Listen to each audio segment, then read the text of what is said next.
สบายใจคันสิไปน้ำเขาว่ายังเราทางอายทางยังแต่ถ้าอายคิดน้ำเจ้าสิอดเอาหลอกทางเมียเข้ามาถ้าเขาดีบ่อายตะพวงห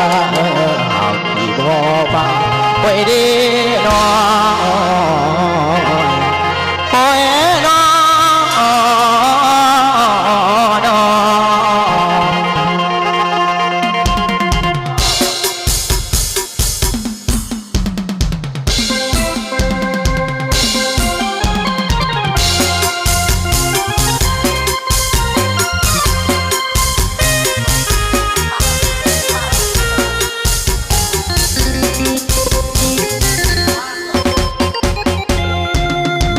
ใจ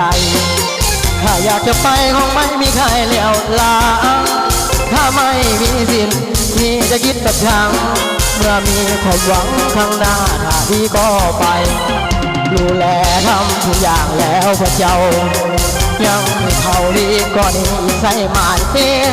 เอาโลดดาวที่สบายใจไปสาไปน้องหลับเจ้าจงไปดี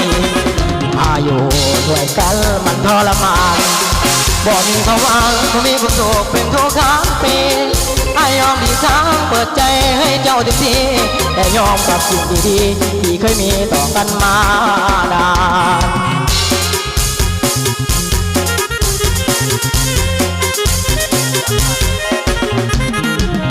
บ่ต้องญาติพี่ของทางหรอกนะบ่ต้องญาติพี่ของทางหรอกนะกันกี่ว่าไปแล้วดีก็หนีทางอะไรก็ชอบแต่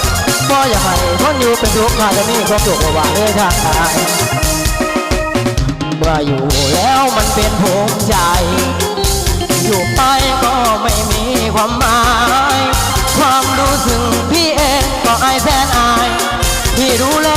เธอให้ดีที่สุดไม่ได้เป็นผู้ตายดูไม่น่าสะท้านเลือกเอาที่เจ้าสบายใจชีวิตเราไว้ยังพอมีเวลาสิ่งของเธอเลือกเองพี่ไม่ว่าถ้าเขาทอดทิ้งยังรอคอยซับน้ำตาที่ดังให้กลับมาให้คอยท่าดูแลใจ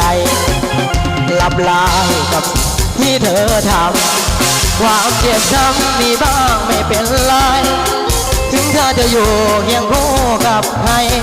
ยังให้อภัยเก็บเพียงไรสิอดทนเอา